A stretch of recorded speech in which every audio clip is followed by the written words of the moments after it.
Kuna mama mmoja mmesikia amesema pale kwamba chief, assistant chief anaajiriwa miaka 20 baadaye hajaenda course mahali popote. Alitoka tu ile kazi alikuwa anafanya, amekuwa chief hapo, ameendelea na kazi, no training, no promotion, nothing. So wakati hiyo mambo ilifika kwangu, niliambia waziri tutafute pesa mara moja. Wale chiefs na assistants wote ambao walikuwa hawajakuwa trained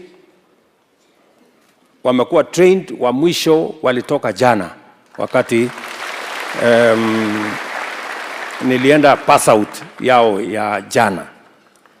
Na sasa hawa wote ambao walipatiwa training na wale wote ambao hawajafanyiwa promotion, everybody is going to be promoted one rank. Ndio.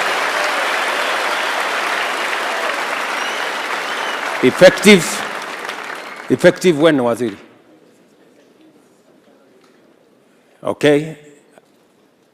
Tutaweka pesa ya hiyo kazi yote katika budget yetu so that kuanzia tarehe 1 mwezi wa 6 kila mtu apande rangi yake.